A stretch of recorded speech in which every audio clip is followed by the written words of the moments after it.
Hello everyone, আসসালামু আলাইকুম। আশা করছি কাছে দূরে দেশে বিদেশে যে যেখানে আছো সবাই খুব ভালো আছো, সুস্থ আছো। আল্লাহর রহমতে আমিও তোমাদের দোয়ায় অনেক ভালো আছি। সামিরাস লাইফস্টাইল ব্লগ থেকে সবাইকে অনেক অনেক শুভেচ্ছা ও ভালোবাসা জানিয়ে আজ আরও একটি নতুন ভিডিও শুরু করছি। তবে বন্ধুরা, আজকের ভিডিও কিন্তু আমি সকাল থেকে শুরু করছি না। আমি একদম সকালে নাস্তা খেয়ে এরপর হচ্ছে ঘর দুয়ার গুছিয়ে বিছানাপত্র সব কিছু কমপ্লিট করে গুছিয়ে এরপরে রান্নাঘরে আসছি। আর আজ হচ্ছে সোমবার, আর এখন হচ্ছে দুপুর 11টা। দুপুর বলবো না সকাল বলবো, এখনও তো দুপুর হয় নাই। দুপুর তো শুরু হয় 12টা থেকে, ওই সকাল। তো সকাল 11টা বাজে। এদিক দিয়ে কিন্তু আমি নাস্তা খাওয়ার পরেই ভাত আর ডাল বসিয়ে দিয়েছিলাম, কারণ এই দুইটা তো আর কোনো ঝামেলা নেই। রান্না হয়ে গেলে মনে হয় যে ঝামেলা শেষ। এরপর কী রান্না করব বা তরকারি কী রান্না করব এগুলো ভাবতে ভাবতে দেখা যায় আরও আধা ঘন্টা চলে যায়। তো আজকে মাছ রান্না করব। মাংস তো খাওয়া হয় প্রতিদিন। তো আজকে চিংড়ি মাছ দুই আইটেমে আমি নিয়েছি। একটা নিয়েছি বড়, একটু বড় সাইজের, ওটা ভুনা করব। আরেকটা নিয়েছি একদম ছোট সাইজের, ছোট চিংড়ি যেটাকে বলে, ওটা দিয়ে আমি ভাজি করব। আর দেখো চিংড়ি মাছগুলা কাটার পরে কতটুকু হয়েছে। কথায় আছে ইচা কাটলে হয় মিছা। আমি কিন্তু বড় সাইজের চিংড়ি প্রায় হাফ কেজির মতো নিয়েছিলাম, তো অর্ধেকটাই ফেলানো গেল। আসলে চিংড়ি মাছ এমনই, মাঝে মাঝে কিন্তু আমি চিংড়ি মাছের ঝোঁকা নিই, কিন্তু আজকে নিতে ইচ্ছে করছে না, ভাল লাগছে না। আরও নিয়েছি ছোট পাঁচমিশালি মাছ। এই মাছগুলো তাজা খেয়ে ফেললেই ভালো হয়। দেখা যায় 2-3 দিন আগে এনেছি, 1 কেজি মাছ তো একসাথে খাওয়া যায় না। সেদিন বেশি অর্ধেকটা রান্না করেছিলাম, আর আজকে যতটুকু ছিল আর কি অতটুকু আমি টমেটো আর হচ্ছে ধনেপাতা দিয়ে চচ্চড়ি করব। ছোটো মাছ খেতে কিন্তু ভীষণ ভালো লাগে, অনেক টেস্টি দেশি মাছ, কিন্তু কাটার ভয়ে খেতে ইচ্ছে করে না। কাটতে হবে বা মাছের ছোট কাটা থাকে। যাই হোক, আজকে রান্না করব। তো এদিক দিয়ে আমি ডাল বাগার দিব। ডালের জন্য আমি পেঁয়াজ আর রসুন একদিক দিয়ে ভাজতেছি, আর একদিক দিয়ে আমি করলা ভাজি করতেছি। আসলে চুলায় গ্যাস কম, তো এই কারণে আর কি পুড়ছে না। তো ভাবলাম যে এত সময় দাঁড়ায় থাকতে ভাল লাগবে না, তো আমি আর কি ভাজিটা কেটে ফেলি। আরও একটা সুবিধা হচ্ছে এই যে আমার এই বটিটা দাঁড়ায় দাঁড়ায় কাটা যায়।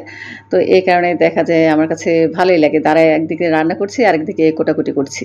সময় কিন্তু অনেক সেভ হয় এই বটিগুলোর কারণে। দেখা যায় আমি দাঁড়ায় দাঁড়ায় এখান দিয়ে আর কি রান্না বাড়ার কাজ করছি, আবার দেখা যায় ফাঁকে ফাঁকে যদি আমি বসে কাটাকুটার কাজ করতাম, তখন দেখা যাইতো যে চুলায় একটা জিনিস পুড়ে যেত। আর এখন আমি দেখতেও পারতেছি, আবার কাটতেও পারতেছি। আর এই কারণে কিন্তু আমার কাছে মনে হয় আর কি রান্না বাড়া বা কাটাকুটার কাজ তাড়াতাড়ি হয়ে যায়। তো এদিক দিয়ে কিন্তু আমার ডাল বাগার দেওয়া শেষ। এখন এই কড়াইয়ের মধ্যে আমি চিংড়ি মাছটা ভুনা করে নিব। তো প্রথমেই আমি তেল দিয়েছি, সরিষার তেল। এরপরে আর নুন আর হলুদ দিয়ে কিন্তু আমি চিংড়ি মাছটাকে একটু মেখে রেখে দিয়েছিলাম। আর সাথে দিয়েছি হাফ চামচের মতন লেবুর রস। লেবুর রস দিলে কি হয় যে চিংড়ি মাছের যে একটা রগ থাকে না, এই রগের কারণে কিন্তু দেখা যায় হার্টের সমস্যা করে। তো লেবু দেওয়ার কারণে কিন্তু এই সমস্যাটা আর থাকে না। আমি তো সবসময় এইভাবে করি, আর তোমরা জানো না, তারা তো জানোই, আর যারা জানো না আমি বলবো তারা একবার সার্চ করে দেখো। আসলে চিংড়ি মাছে লেবু দিলে হার্টের রোগীদের জন্য খুবই ভালো। তো আমি কিন্তু সরিষার তেল দিয়ে রান্না করছি, আর সাথে তো পেঁয়াজ, হলুদ, মরিচ, ধনিয়া, আদা রসুন বাটা দিয়েছি। আর দিয়ে আর কি মশলাটাকে খুব সুন্দর মতন কষিয়ে আমি মাছটা দিয়ে দিলাম। যেহেতু আমার মাছটা ভাজাই আছে, তো কষাতে তেমন একটা সময় লাগবে না। আর দেশি মাছ তো খুব সুন্দর একটা ঘ্রাণ বেরোচ্ছে। আমার মেয়েরা তেমন একটা মাছ পছন্দ করে না, তবে বড় সাইজের চিংড়ি মাছ, এরপর হচ্ছে ইলিশ মাছ, এই দুইটা মাছ দেখে ওরা আল্লাহর রহমতে পছন্দ করে খেতে চায়। তবে তাসনিমের আর কি চিংড়ি মাছ হলেই হলো, কিন্তু নাফির আবার দেখা যায় চিংড়ি মাছের মালাইকারি এটা পছন্দ। চিংড়ি মাছের মালাইকারি তো আসলে সবসময় করা যায় না, এটার জন্য খুব বড় সাইজের চিংড়ি লাগে। তো মাঝে মাঝেই আনে, ইদানিং আর কি আনতেছে না, বলতেছে যে পাইতেছে না। চিংড়ির মধ্যে কিন্তু বিভিন্ন কোয়ালিটি আছে, তো সব কোয়ালিটি আসলে সবসময় পাওয়া যায় না, ভালো পেলে তখনই নিয়ে আসে। তো এদিক দিয়ে কিন্তু আমি ভাতটাও ছেঁকা দিয়ে নিলাম। ভাত ছেঁকা দিলে একটা সুবিধা হয় আর কি, তলানিতে ঘামে না। অনেক সময় দেখা যায় ভাত দুপুরের ভাত রাত্রে রয়ে গেছে, ওই ভাতটা আর কি খেতে গেলে কেমন যেন ভিজা ভিজা থাকে। এই কারণে আর কি আমি পাতিলটাও ভাত বসানোর আগে একটুখানি গরম করে নিই, আর ভাত হওয়ার পরেও ভাতটাকে ভালো মতন সেঁকে নিই। তো এতে কিন্তু আমি দেখেছি দুপুরের ভাত যদি রাতে কখনো থেকেও যায় একদম ঝরঝরা থাকে।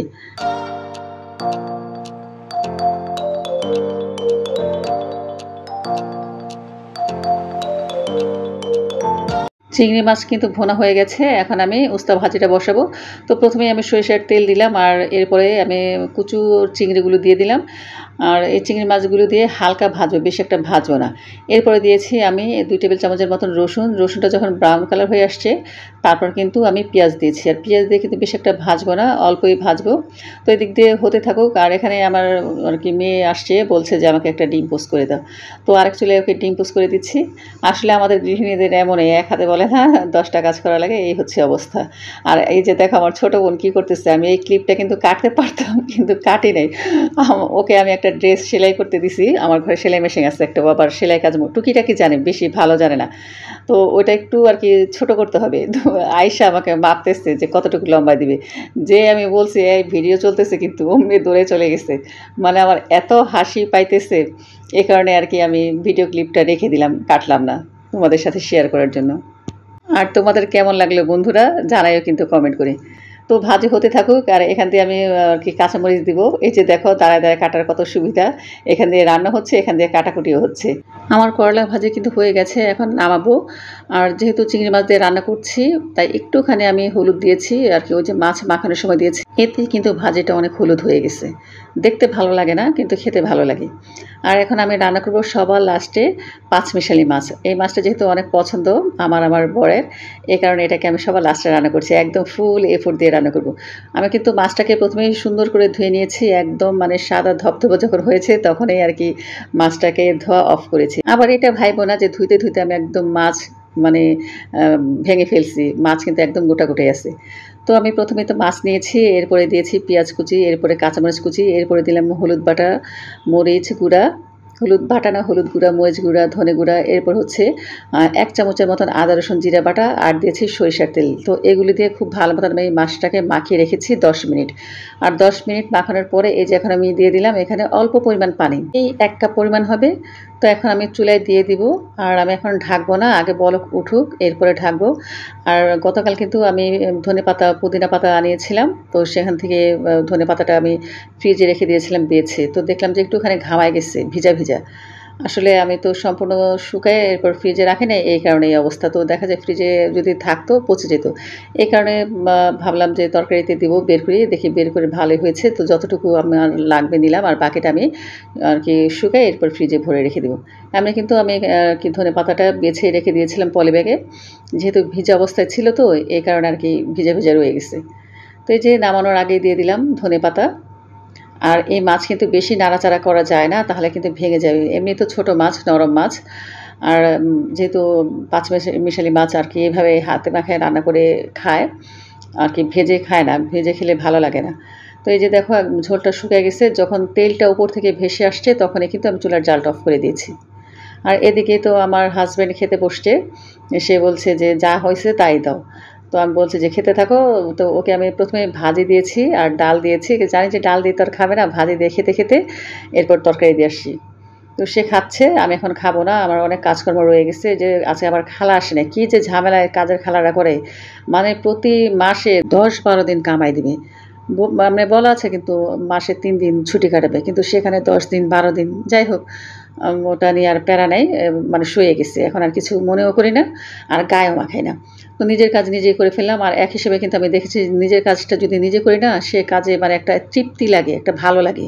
একটু কষ্ট হয় নিজের, কিন্তু খুব ভালো লাগে। অবশ্য সবসময় করতে আবার ভালো লাগে না, এই কারণে আর কি খালাদের ছাড়তেও পারি না। তো রান্না-টান্না তো শেষ, আমি রান্নাঘরটা গুছিয়ে নিয়েছি।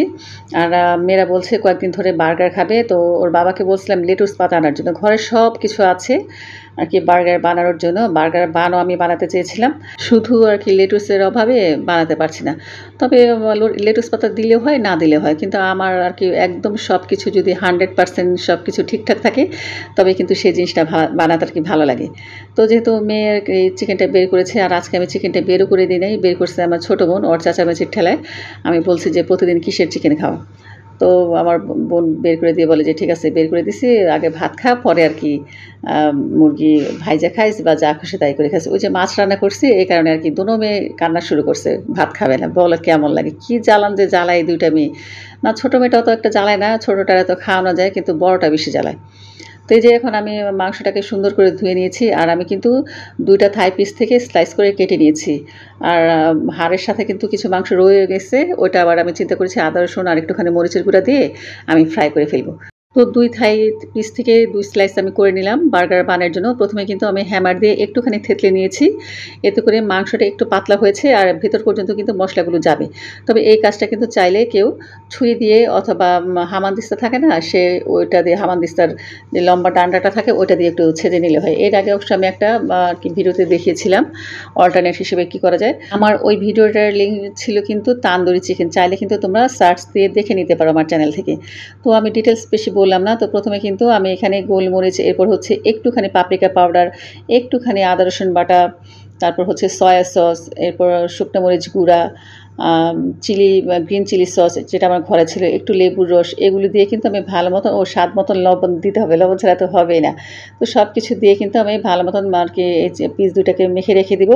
এটাকে মিনিমাম আমি ১ ঘন্টা রাখবো। এখন তো দুপুরবেলা, দুপুর কি প্রায় ৩:৩০টার মতন বেজে গিয়েছে। আর এটাকে আমি চিন্তা করেছি ভাজবো বিকেলের দিকে অথবা সন্ধ্যার দিকে। তো এই যে মেখে রেখে দিলাম আর আমি কিন্তু যে চিড়ে নিয়েছিলাম চিকেনটাকে সেই একদম পুরা ভিতরে আমি মশলাটা ঢুকিয়ে দিয়েছি যেন ভালো মতন মশলাটা ঢোকে। তো ম্যারিনেট করে আমি ফ্রিজে রেখে দিলাম। আর এখন আমি ভাত খাবো, গোসল করি নাই যেহেতু যে বললাম খালা আসে নাই, ঘরের কাজ রয়ে গেছে, ঘর ঝাড়ু দিতে হবে, রান্নাঘর পরিষ্কার করতে হবে। আর যদি ঘরটা মুছতে পারি ভালো লাগে তাহলে মুছবো, তা না তো মুছবো না, মনে হয় পারবো না কারণ ঘরে অনেক কাজ জমে আছে। তো সবার খাওয়া শেষ, এখন আমি একাই খাচ্ছি। আমার ছোটো বোনও খেয়ে নিয়েছে, আমাকে অনেকবার ডাকছে, বলে যে আসেন খেয়ে নেন। আমি বলছি যে না তুই খা, পরে খাবো। আমার হাজব্যান্ডও খেয়েছে, বড় মেয়েও খেয়েছে আর ছোটো মেয়েও খেয়ে এখন ঘুমিয়ে পড়েছে। তো এই তো এখন খাওয়া দাওয়া শেষ করছি। আলহামদুলিল্লাহ খাওয়াটা খুবই ভালো ছিল, ভালো লেগেছে। বিশেষ করে আমার পাঁচমিশালি মাছটা, এরপর চিংড়ি মাছ ভুনাটা অনেক ভালো লেগেছে। আবার চিংড়ি মাছের দিয়ে যে উস্তা ভাজিটা করেছি সেটাও ভালো লেগেছে। ডালটাও ভালো লেগেছে আলহামদুলিল্লাহ। মানে প্রত্যেকটা আইটেমেই খুব টেস্ট হয়েছে। আমার ছোটো বোন খেয়েছে বা আমার হাজব্যান্ড খেয়েছে, বলল যে না খুব ভালো হয়েছে। তো খাওয়া দাওয়ার পরে রেস্ট নিয়েছিলাম। এরপরে ঘরের যতটুকু কাজকর্ম পেরেছি করেছি, ঘরটা মুছি নাই, টেবিল পরিষ্কার করেছি, এরপরে হচ্ছে রান্নাঘর পরিষ্কার করেছি, থালা বাসন ধুয়েছি। এরপরে গোসল করে এখন বাজে ঘড়িতে কয়টা? এখন বাজতেছে সন্ধ্যা ৭:৩০। তো এখন ভাবলাম যে বার্গারটা করে ফেলি। এদিকে তো মেয়েরা অস্থির হয়ে আছে কখন খাবে, আমাকে বারবার এসে বলতেছে কখন ভাজবা, কখন ভাজবা। তো আমি বলতেছি দাঁড়াও ভাজবো। আসলে খাওয়া দাওয়ার পরে মানে শরীরটা ছেড়ে দিছে, কাজ করতে ইচ্ছা করে না। ভরা পেটে দেখবে কাজ করতে ইচ্ছা করে না। আবার যদি দেখা যায় তুমি পেট খালি রেখে কাজ করো, হয়তোবা একটু টায়ার্ড লাগবে কিন্তু অনেক কাজ করতে পারবা। তো আমার অবস্থা আজকে টাইট হয়ে গেছিলো। এমনি তো ভাত খাইছি, খাওয়ার পরে এরপরে যে সব কাজ করতে হয়েছে। মানে খালার উপরে এত রাগ হইতেছিল যে মানুষ তো বলবে, তো ইনফর্ম করবে না যে আমি আসবো না।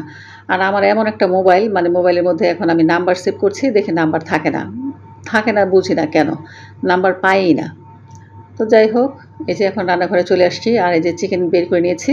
তো চিকেনটাকে আমি শুধু ময়দার মধ্যে কোট করে নিচ্ছি। ময়দার মধ্যে আমি শুধু ১ চিমটি পরিমাণ আর কি লবণ দিয়েছি আর একটুখানি গোলমরিচ দিয়েছি ফ্লেভারের জন্য। আমার মেয়ের আবার ঝাল খেতে, মেয়ের আর কি আমার বড় মেয়ে নাফি, ও কিন্তু ঝাল খেতে পছন্দ করে। আবার ছোটো মেয়েটাও খায়, তবে অত একটা আর কি ওর মতো পছন্দ করে না। তো এই কারণে আমি একটুখানি সামান্য পরিমাণ আর কি কালো গোলমরিচ দিলাম। তো দেখা যায় থাই পিসগুলো ভাজতে আমি একটুখানি থেতলে নিচ্ছি, কারণ পিস ২ টা কিন্তু প্রচুর মোটা। চাইলে কিন্তু এই ২ টাকে অনায়াসে ৪ পিস করা যেত। যেহেতু বাচ্চারা খাবে তাই আমি আর কাটলাম না। আর আমি কিন্তু চিকেন দুটোকে প্রায় ১৫ মিনিট সময় নিয়ে মিডিয়াম লো আঁচে আস্তে ভেজেছি। এতে কিন্তু কালারটা খুব সুন্দর হয়েছে, ভিতর থেকে জুসি আর হচ্ছে উপর থেকে ক্রিস্পি হয়েছে। তো ঘরে তো বার্গার বান ছিল না, ২ টা মাত্র আর কি বান নিয়ে এসেছিল নাফি গতকালকে। তো ভাবলাম যেহেতু বাসায় তৈরি করছি ২ টা আর কি হবে, আর আমি তো বেশি করে চিকেন করেছি। তো প্রথমে কিন্তু আমি তাসনিমের বাবাকে ফোন দিয়ে বলেছিলাম যে ২ টা বার্গার বান লাগবে, ২ টা না ৪ টা বার্গার বান লাগবে। তখন ও বলে যে আমি বাইরে আছি, দোকানের ছেলেদের বলো। তো যে দোকানের ছেলেদের বলছি, আর আমার একটার পর একটা মনে হচ্ছে কী লাগবে। প্রতিদিন কিছু না কিছু আনা হচ্ছে, মানে সংসারে যে এত কিছু লাগে আলহামদুলিল্লাহ, আমার সংসারে অনেক কিছু লাগে এবং অনেক কিছু আনতেও পারে, এটা আল্লাহর কাছে লাখ শুকরিয়া। তো দেখো ৪ টা বার্গার বানের কথা বলে আমি কী এনেছি ২ প্যাকেট চিকন লবণ, ২ প্যাকেট চিনি, এরপর হচ্ছে ২ কেজি আটা, এরপরে হচ্ছে ২ টা হারপিকের গুঁড়া, এরপর হচ্ছে ১২ টা টয়লেট টিস্যু, আর হচ্ছে যে ২ টা কিচেন টিস্যু। আরও কিছু আইটেমের কথা বলেছিলাম, যেমন পাপরিকা পাউডার, এরপর হচ্ছে চিকেন বল, চিকেন সসেস, বিস্কিট। তো এই জিনিসগুলা সম্ভবত নাই বা হয়তোবা তাদের মনে ছিল না, দিতে পারে নাই। দেখে ফোন দিয়ে জিজ্ঞেস করবো যে এগুলো তো আসে নাই। আমি আবার কি হয়, আমার যখন যেটা প্রয়োজন হয় আমি নিয়ে আসি আর কি দোকানিরা খাতায় লিখে রাখি। তো বিশ্বাসের উপরেই ছেড়ে দিই। কারণ আমি তো আর টাকা দিয়ে আসি না। আমি আমার যা লাগে নিয়ে আসি। পরে আমার হাসব্যান্ড যেয়ে টাকা দিয়ে আসে। তবে না, দোকানিরও ভালো, কখনো আর কি বেশি রাখে না। লিস্ট রেখে দেয় কী, কী এনেছি। তো ওর কাছে আবার লিস্ট দিয়ে দেয় যে এই জিনিসগুলো নিছে। তখন আবার আমার হাসব্যান্ড বাসায় এসে দেখায় যে এগুলো, এগুলো আনছো? তো আমি বলি যে হ্যাঁ আনছি, যেটা তো আনি সেটা আনি, আর যেটা আনি না সেটা তো লিস্টে থাকেও না। তো আমি কিন্তু এখন বার্গারের কাজটা শুরু করে দিব। আর আমার মেয়েকে দিয়ে কিন্তু আমি আজকে মায়োনিজ তৈরি করছি। আলহামদুলিল্লাহ, মাশাআল্লাহ, আমার মেয়ে কিন্তু খুব সুন্দর আর কি মায়োনিজ এখন তৈরি করা শিখে গেছে। ও কিন্তু এখন বাসায় একা, একা অনেক কিছুই করে। ওই যে দেখা যায় আমি সবসময় করে দিই না? তো দেখা যায় কখনো মায়োনিজ তৈরি করছে, কখনো চিকেন ফ্রাই তৈরি করছে, কখনো ফ্রাইড রাইস তৈরি করছে, কখনো কেক বানাচ্ছে। মানে ও এখন পুরো দমে বেকারি আইটেমগুলা ভালোই শিখে গেছে। আর আমার ঘরে কিন্তু স্যান্ডউইচ মেকার আছে। এই মেকারের কাজ হচ্ছে একসাথে ৩টা, শুধু আর কি ডাইসগুলো চেঞ্জ করে নিলে হয়। যেমন এর আগে এটার মধ্যে লাগানো ছিল ওয়াফেল মেকার, ওটা চেঞ্জ করে এখন লাগালাম গ্রিল মেকার। আবার দেখা যায় এর আগে লাগিয়েছিলাম স্যান্ডউইচ মেকার, তো স্যান্ডউইচ মেকারের খুলে আবার অন্যটা লাগাতে হয়, শুধু পরিষ্কার করে নিলে হয়। আমি আর কি গ্রিলগুলোকে ধুয়ে নিয়েছি, এই কারণে টিস্যু দিয়ে খুব ভালো মতন মুছে নিলাম, যেহেতু ইলেকট্রিক জিনিস ভিজা থাকলে সমস্যা হবে। তো আমি এটা প্রিহিট করার জন্য দিয়ে দিচ্ছি। যখন লাল বাটনটা সবুজ কালারে চলে আসবে তখনই বুঝতে হবে যে প্রিহিট হয়ে গেছে। আর এই ফাঁকে আমি বার্গারগুলোকে রেডি করে নিচ্ছি। চাইলে কিন্তু এটা ওভেনে বা চুলায় করা যায়। আমি ওভেনে করব না, চুলায় করব না। যেহেতু আমার কাছে হাতের কাছে আমার মেকার আছে, তো আমি মেকারেই তৈরি করব। আর ঘরে বসেই করতে পারতেছি, রান্নাঘরে যাওয়া লাগছে না। এই কাজে কিন্তু আমার এই ডিপ ফ্রিজটা ভীষণভাবে আমাকে সহায়তা করে। এই ফ্রিজের উপরেই যত রকম দেখা যায় বেকারির আইটেম বানানো, যত রকম মশলা পিষা সব কিছু কিন্তু আমি আমার ডিপ ফ্রিজের উপরে করি। তবে সুইচটা অবশ্যই খুলে নিই। তো এখন আমি বার্গার বানটা তৈরি করব। আমি একটুখানি বাটার স্প্রেড করে নিচ্ছি হালকা। এরপরে আমি আর কি বানের গায়েও কিন্তু মাখনটা লাগিয়ে নেব। হোমমেড খাবার যে ভাই এত মজা! দোকান থেকে তো অনেক বার্গার কিনে খায়, কিন্তু আমার কাছে ওই ফ্লেভারটা ভালো লাগে না, সত্যি কথা যেটা। আমার হাসব্যান্ডও পছন্দ করে না। যখনই আমার মেয়েরা খেতে চায় তখনই বলে, "তোমার মামুনিরে বলো।" আর সবসময় তো আমার করতে ইচ্ছা করে না, আমার হচ্ছে মুডের উপরে ডিপেন্ড করে। আমি কিন্তু এমনি সব কিছু ঘরে রেখে দিই, কিন্তু ইচ্ছে করে না। যখন আমার মুড হবে তখনই করব। তো এই যে আমি কিন্তু ক্যাপসিকাম ডিপ ফ্রিজে রেখে দিয়েছিলাম। তো এটা নিয়ে একটু টেনশন করছি যে আইস তো হয়ে আছে, এখন গরমে দিলে এটা আবার থেতলে যাবে কিনা বা বানটা ভেজে যাবে কিনা। এই কারণে আমি টিস্যু দিয়ে ভালো মতো মুছে নিয়েছি যেন ভেজে ভাবটা চলে যায়। তো প্রথমে কিন্তু আমি বানের গায়ে বাটার লাগিয়ে দিয়েছি, এরপরে মায়োনিজ দিয়েছি। এই মায়োনিজটা অনেক মজা, শুধু খেয়ে নেওয়া যায়। এরপরে তো দিয়ে দিয়েছি চিকেনের উপরে দিয়েছি যেমন ক্যাপসিকাম, এরপর হচ্ছে শসা, টমেটো, পেঁয়াজ কুচি, আর এই যে এখন দিচ্ছি স্লাইড চিজ। এই চিজের কারণে কিন্তু খেতে আরও বেশি মজা হয়। তবে এটা অপশনাল, চাইলে দেওয়া যায়, না চাইলে নাও দেওয়া যায়। আর ওই যে বললাম না লেটুসের কথা, লেটুস পাতাটাও অপশনাল, চাইলে কেউ দিতে পারে, টেস্টটা ভালো আসে। আর না থাকলেও কোনো সমস্যা নেই। যেমন আমার কাছে এখন নাই, কিন্তু খেতে তো খারাপ লাগে না। আলহামদুলিল্লাহ, আমি বলব ১০-এর ৯। আমি ১০-এ ১০ দিব না, ১% রেখে দিয়েছি শুধু লেটুসের কারণে। আর হচ্ছে বার্গার বানের কারণে। কারণ ২টা বার্গার বান পেয়েছি আর ২টা বনরুটি নিয়ে আসছি। কি করব বলে না, দুধের স্বাদ ঘোলে মেটানো। অনেকেই ভাববা যে বনরুটি দিলেই তো হয়, কিন্তু না, বনরুটি হচ্ছে আলাদা, আর বার্গারের জন্য যে বানটা সেটা হচ্ছে আলাদা। এটা একটু শক্ত টাইপের হয়, আর একটু আর কি পুরু হয়, মানে মোটা হয়, কিন্তু যেটা বনরুটি সেটা অনেক সফট হয়। তো দেখো আমি কিন্তু একটা বার্গার বান বসিয়ে দিয়েছি, আর আরেকটা এখন রেডি করছি। তো রেডি করতে, করতে আমার আপু ভাইয়াদের কাছ থেকে আমি সবসময় যেই রিকোয়েস্টটা করি সেটা একবার করে নিচ্ছি। আমার আপু ভাইয়েরা, আন্টিরা, ছোট, ছোট সোনামণিরা, তোমরা যে যেখান থেকেই আমার এই ভিডিওটি দেখছো, ভিডিওটির কোনো একটি অংশ যদি তোমাদের কাছে ভালো লেগে থাকে, প্লিজ সেই অংশটির জন্য হলেও ভিডিওটিতে একটি লাইক দিয়ে দিও। আর তোমরা আজকে যারা আমার চ্যানেল নতুন ভিজিট করছো, তো আমার ভিডিওটি যদি ভালো লাগে সাবস্ক্রাইব করে আমার চ্যানেলের পাশেই থেকে যেও। আর যারা, যারা অলরেডি এই কাজটি করেছে তোমাদেরকে অসংখ্য ধন্যবাদ। বন্ধুরা, সাথে দেখবা নিচে ছোট্ট একটা ঘন্টার মতো দেওয়া আছে বেল বাটন। তোমরা কিন্তু চাইলে সেই বেল বাটনটা অল অপশন দিয়ে রেখো। এতে করে আমি যখন কোনো নতুন ভিডিও আপলোড করব সাথে সাথে কিন্তু নোটিফিকেশন তোমাদের কাছে পৌঁছে যাবে। চাইলে তোমরা তোমাদের সুযোগ মতন পরবর্তীতে দেখে নিতে পারবে। আরও একটা কথা বলছি বন্ধুরা, তোমরা কিন্তু কমেন্ট করো, তোমাদের ভালো লাগা মন্দ লাগা সব কিছুই জানাতে পারো। যে কোনো মতামত আমি তোমাদের কাছ থেকে আশা করছি, কারণ এটা হচ্ছে তোমাদের নিয়েই আমার এই প্ল্যাটফর্মটা। তোমরা না থাকলে কিন্তু কখনোই আমি থাকবো না। আর তোমরা যদি আমার সাথে থাকো, আমাকে ভালোবাসা দাও, সুন্দর সুন্দর কমেন্ট করো, তবে কিন্তু আমি আমার স্বপ্ন পূরণে আরও এক ধাপ এগিয়ে যেতে পারবো। আর এর জন্য অবশ্যই আমার ভিডিওটি দেখতে হবে এবং লাইক কমেন্ট শেয়ার করতে হবে। তো দেখো বন্ধুরা, এদিক দিয়ে কিন্তু আমার বার্গার বান দুটো আমি আর কি গ্রিলে দিয়ে দিলাম। আর আমি একটা ভুল করেছি, এখানে যে নক সিস্টেমটা আছে না, এটা দিয়ে আমি নক করে দিয়েছি। নক করার কারণে কিন্তু থেতলে গেছে। আসলে আমি বুঝে উঠে সারতে পারি না। যদি দেখা যায় এমনি রেখে দিতাম তাহলে আর কি বার্গার বানটা ফ্লাফি থাকতো। তো হতে থাকুক, আর এটা কিন্তু আপনা থেকেই অফ হয়ে যাবে। এই যে দেখো রেড বাটনটা এখন কিন্তু গ্রিনে চলে যাবে। আর যখন গ্রিনে যাবে তখনই কিন্তু বুঝতে হবে এটা হয়ে গেছে। মাশাআল্লাহ দেখো কত সুন্দর হয়েছে।